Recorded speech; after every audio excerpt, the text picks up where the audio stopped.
Good evening, I'm Linord Moudou. This is Africa 54. Vincent McCurry is off today. July 30th marks the World Day Against Trafficking in Persons. Every year, thousands of men, women, and children fall into the hands of traffickers in their own countries and abroad.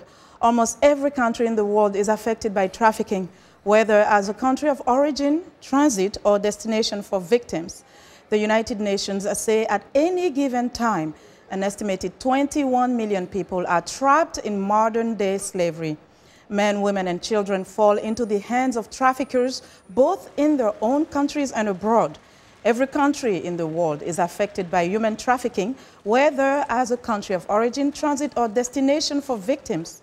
In 2010, the General Assembly adopted the Global Plan of Action to combat trafficking in persons, urging governments worldwide to take coordinated and consistent measures to defeat this scourge. And the United States is promising not to give up its fight against what Secretary of State John Kerry calls the scourge of modern slavery. Officials released the country's annual human trafficking report recently, but it's being met with some criticism. VOA's national security correspondent Jeff Seldin has more from the State Department. At a State Department ceremony, Secretary of State John Kerry was blunt in his assessment. The battle against money. It's a battle against evil. The department's 2015 report says human trafficking is a $150 billion a year industry that ensnares some of the world's more than 230 million migrant workers. But it's a fight we absolutely have to win. It is a modern-day human rights challenge of enormous proportions. The report lists 23 countries as Tier 3, failing to meet minimum standards to fight human trafficking, including Iran, Syria, Russia, and North Korea. But there are questions about whether the report, in some cases, was too lenient. Siddharth Kara with the Harvard Kennedy School via Skype. It's a little curious that after 12 years on Tier 3, Cuba is upgraded shortly after the opening of diplomatic relations, and Malaysia, which was on Tier 3 last year, upgraded one notch higher around the same time that the president's pursuing a fairly ambitious trans-Pacific trade program. And even some of those honored by the State Department wonder why the U.S. and its allies haven't been more forthcoming with help, like in the case of Yazidi women and children suffering at the hands of the group known as the Islamic State, or Daesh. Every time we raise this issue with the international community, they say the first objective is to defeat Daesh, and this will take a very long time. Activists warn the longer victims of human trafficking suffer, the deeper the physical and emotional scars will be, making healing all the more difficult. Secretary of State John Kerry says the report should be read as a call to action. But he and others say while the progress has been inspiring, the fight against human trafficking is one that will last for some time to come. Jeff Seldin, VOA News, the State Department. Joining us in the studio for more on the subject is Deborah Sigmund, founder and director of Innocence at Risk, a nonprofit organization established to help support the trafficking of women and children. Also joining us in the studio is FitzPatrick, journalist and document filmmaker and director of communication for the anti-trafficking organization Free the Slaves. Welcome both to the program. Thank you. Thank you. Let me start with you, Ms. Sigmund. What do you make of the report that was just released? What is your take on it? Well, I really commend Secretary Kerry and agree with what he said. It is a call to action. And one of the eloquent statements that Secretary Kerry made is that this report from the United States is not a criticism from the United States to other countries. Rather than it is to show examples and really best practices in those countries of what certain country A is doing, so country B might follow. And we have seen this at Innocence at Risk. Innocence at Risk was established 10 years ago, and we've been working with embassies And we'll definitely get further with what your organization is doing. And let me have you, Terry, comment on this report in the global sense. It says that Africa is one of the world's global hotspots for modern slavery. What is that? Why is it the case? Well, because the nature of slavery has changed. So the TIP report, which is actually kind of like an encyclopedia, it's used as a desk reference throughout the world for best practices, for good ideas, for inspiration, and for credit, where credit is due.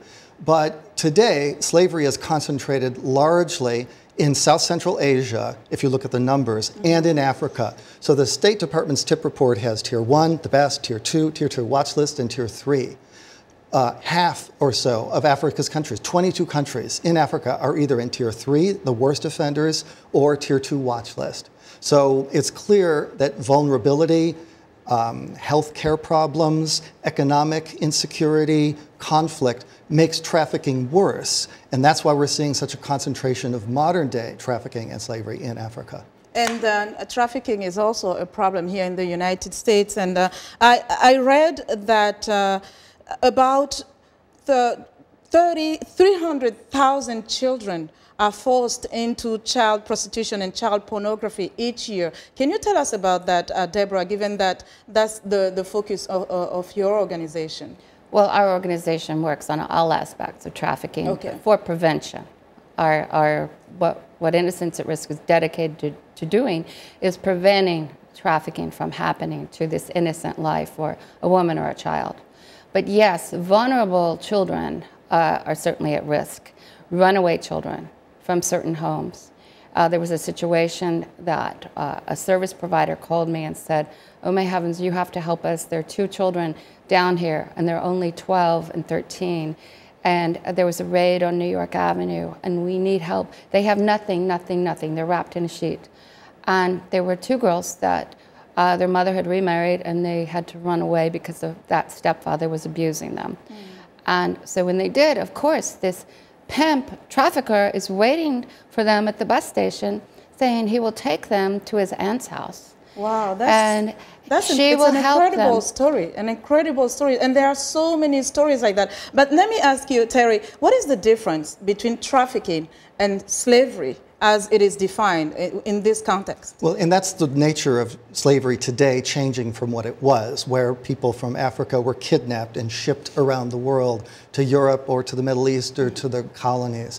The slave trade, like that, except there is trafficking, transnational trafficking, the legal slave trade has been outlawed. It's illegal everywhere. Various conventions stop that. So slavery you can think of as what happens to you after you have been trafficked. Okay. So trafficking, now legally and under UN conventions, there are very specific rules about this, but as a general purpose, think of trafficking as moving a person from one place to another to enslave them once they get there. Okay. And Deborah, when you talk about your organization, some of the steps that you've taken, an initiative with flight attendant, airline crews, tell us about that very briefly.